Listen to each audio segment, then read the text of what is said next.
नमस्कार मैत्रिणींनो, स्वागत आहे तुमचं माझ्या चॅनलमध्ये सुषमा आर्ट अँड क्रिएशनमध्ये। आपण 28 साईज कटोरी ब्लाऊजचे पेपर कटिंग पाहिले। आता आपण ते ब्लाऊज पिसावर कट करूया। आज आपण 80 सेंटीमीटरमध्ये ब्लाऊज अगदी वेगळ्या पद्धतीने कसा बसवायचा आज शिकणार आहोत। तर आज तुम्हाला मी त्याची घडी कशी घालायची ते सांगते। आता आपण घडी घालून घेणार आहोत। घडी कशी घ्यायची आहे हे बघा, मी एवढं दुमटले की किती दुमटायचं। हा पाठीचा भाग आपण इथं बसवलेला आहे। हा पाठीचा भाग बसेल असा इथपर्यंत आणि थोडंसं आपण जास्त ठेवलेला आहे, अर्धा इंच। आणि हा दुसरा भाग आपण मधला भाग आहे ना तो इथे बसवणार आहोत। हा इथं व्यवस्थित बसतो। आता आपली ही योगपट्टी आपण इथे व्यवस्थित बसवणार आहोत। आणि कटोरी नेहमी तिरकी बसवायची। असे पार्ट ॲडजस्ट करायचे आणि त्याला पिना लावायच्या, म्हणजे ते हलणार नाहीत। कापड आणि पार्ट वेगवेगळे होणार नाहीत, त्यासाठी त्याला पिना लावून घ्यायच्या आणि खडूने त्याचं मार्किंग करून घ्यायचं। आता मी त्याचं मार्किंग करून घेते।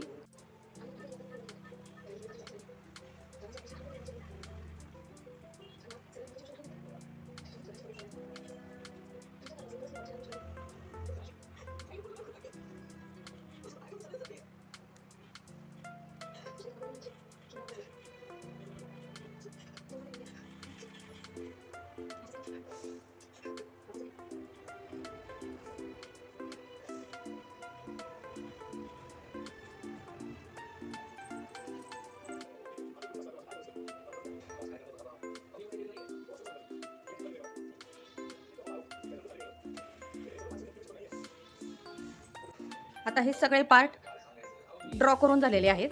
आता हे मी कट करून घेते।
आता एवढे पार्ट काढून झालेत। आता आपण बाहीची कटिंग करणार आहोत।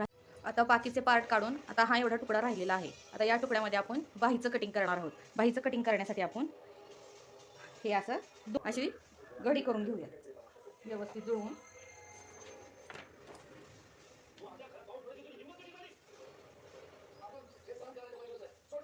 ही बाही इथं आपली बरोबर व्यवस्थित बसलेली आहे। ही बाही इथं बरोबर निघते आणि आपल्याला 2 योगपट्ट्या लागणार आहेत। आपण एक योगपट्टी पहिल्या भागामध्ये काढली होती, आता ही दुसरी।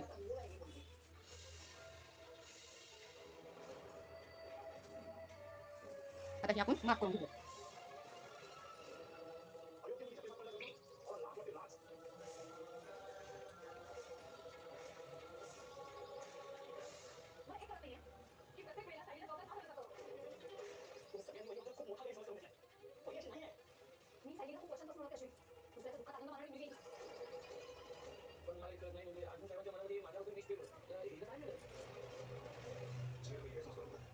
आता हे ड्रॉ करून झाले। आता हे आपण करून घेऊ।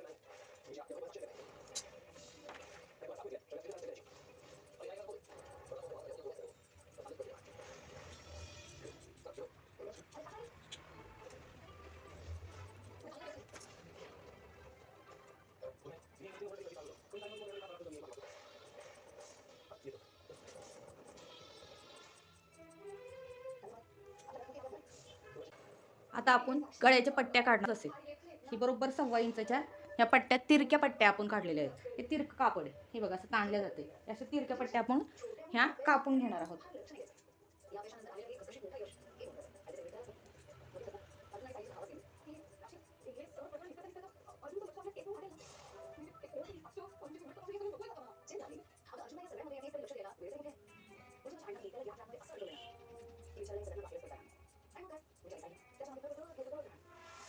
आपण अशा पट्ट्या कट करून घेतलेल्या आहेत। आता पेपर ठेवून आपण पीस कट करून घेतलेला आहे। हे आपलं कटिंग पूर्ण झालेलं आहे। आता हे स्टिचिंग कसं करायचं तेही माझ्या पद्धतीने अगदी सोप्या आणि साध्या भाषेमध्ये मी तुम्हाला शिकवणार आहे, ते पुढच्या भागात। जर तुम्हाला माझे हे शिकवण्याची पद्धत आवडली असेल तर व्हिडिओला लाईक करा, सबस्क्राईब करा आणि कमेंट करा।